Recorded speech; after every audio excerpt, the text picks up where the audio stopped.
to rule over, govern, control. You just got murked.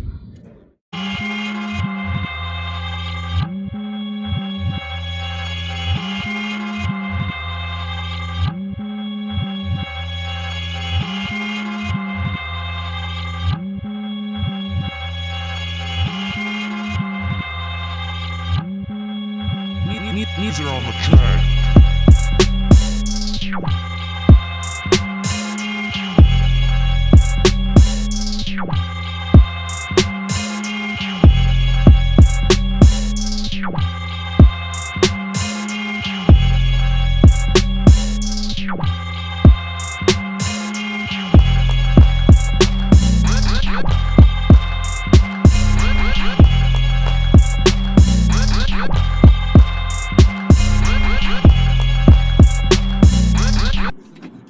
Mr.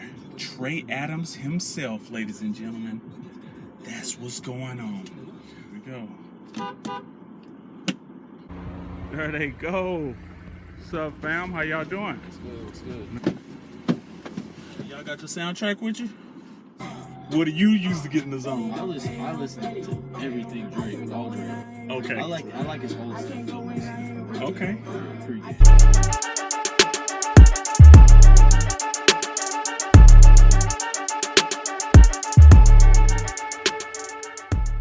You guys have trainers? Go to any clinics? Yeah, I go to Coach Hooks. I've been going with him for probably about a year now. So he definitely gets me right. He holds a few clinics. Usually he partners up with Coach Flight. He's at some clinics at John Paul. Yeah, a few times a month. Usually in the summer he's been picking it up lately. So I've been going to those along with a few camps. Both of y'all think that he's gonna get you to the next level? Most definitely. I think the thing with him, he's so big on fundamentals. He's not really focusing on stuff that we need to be doing now, because he always says just do whatever your coaches tell you to do when you go to school. He's more preparing us for that next level.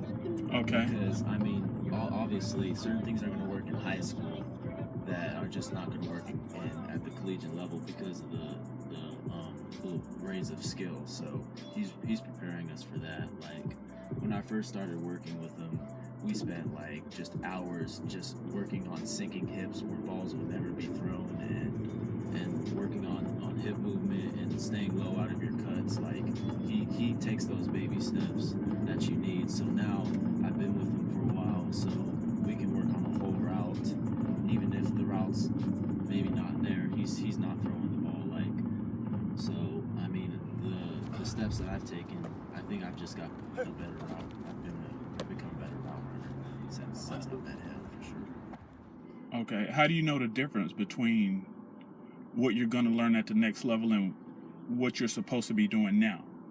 He always talks about just looking at DBs and the way they play and the coverage is now, because they obviously don't play as much press at high school or in college, just because I mean the quarters aren't always as good. So he really teaches us how to get off the press, because if you don't know how to get off press at the next level, you're not going to make it. You're not going to get on the field. That's the bottom line. So that's probably the most helpful thing that he's taught me. Okay. Does he have any offers? Yes, I started. My first offer was pretty sure it was in March of this year. So after my junior season, and recruitment's really picked up the last month for me. I think I have like 16 or 17 now. Whoa. Give me some that people would know, the athletes would know. So Utah, Arizona, Illinois, Iowa State, BYU. BYU was one of my earlier big time offers. So, Okay. So I visited about half of those schools. I'm probably going to be visiting the rest for officials because it's dead period right now. But those are just a few that people would know about. Okay. Were you ever discouraged that you wouldn't get a scholarship? Yeah, to be honest with you, this has been a goal for me to play at the collegiate level since March, I started playing tackle football. So I always had that goal to play college football. So, I mean, just by default, I knew that it was God's plan for me to get that. So I really never had a doubt in my mind that I was going to make it. It was kind of just that win because they came a little later after my junior season. Sure, there was times where I got discouraged, but I never really lost faith that I was going to get a scholarship. Okay.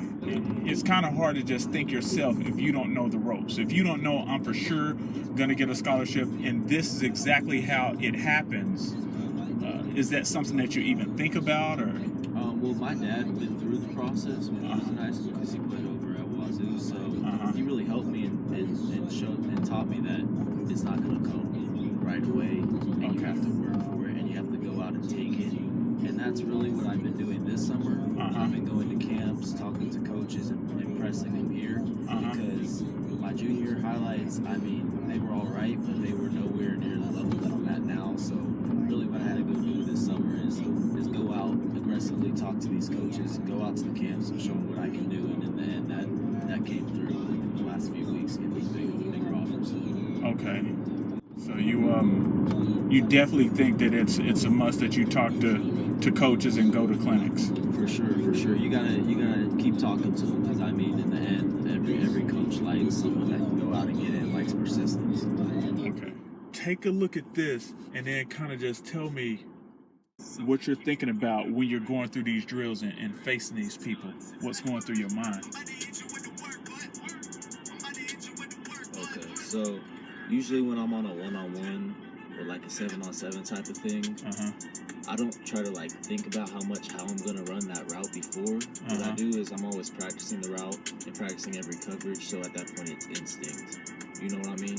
How much work goes into that before it's instinct, like what you're talking about? Oh, it's every day. You got to be at least on the field or like on a whiteboard, or at least just talking it through with somebody that knows what they're talking about. Every single type of coverage, because there's just so many ways that you can play it, so many different releases off the line. So when you're on the line and you got a DB in your face, you don't really have time to think about what he's going to do, because he could always jump to a different position when the ball snaps. You know what I mean? It's just got to be instinct where you put your foot placement at that point. So that's when on the field, talking it out, reps. That's when that comes into place. So how many reps? How many hours goes into this that you're talking about?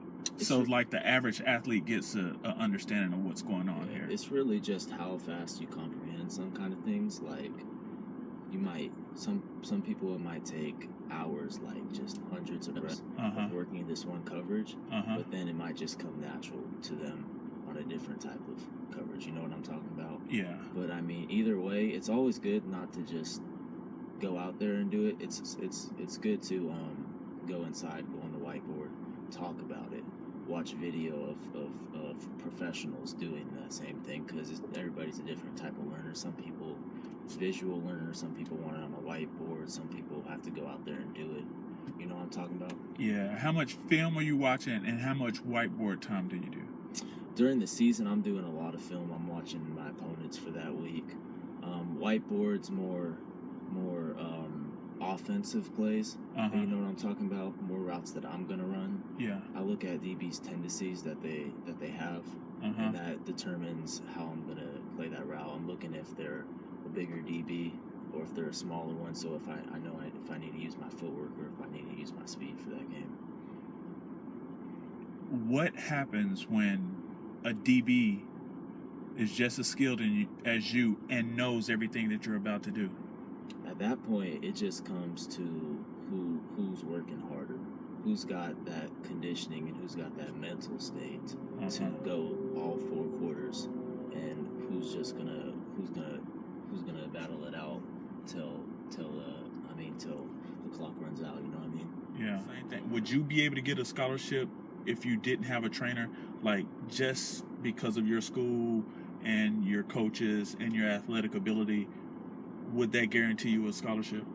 I can't say if it would guarantee, but I mean, the situation's always different for that person. It really depends on what the school's looking for, because like you said, it's not all in film based on the history of the school. They want to know what type of person you are, what type of grades you make, how how you act in the classroom, and that stuff you can only find out through your coaches in school. So I definitely think that it's possible, and it's the case most of the time, because a lot of athletes don't have the resources to go outside of their school, and they do just fine with scholarships. Right, some of them. Mm-hmm. Some of them don't get scholarships at all, and they might be awesome. Right, and that just comes to connections, like he was saying, because it really is, with all the social media out here now, it is about connections and getting that exposure. Do y'all feel that social media helps you guys out? Definitely, yeah. How so? More like I was just talking about with the exposure, but it's got to be the right type of exposure, because as we all know, social media can definitely hurt a kid more than it helps them if they don't put the right stuff out there, because those coaches are looking at everything. They got people designated just to look through your social media. That's true. How confident are you guys with your ability, and how do you think that helps or hurts you on the field?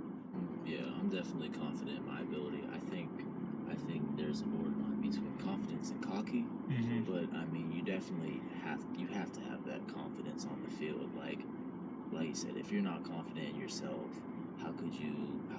It's all about respect.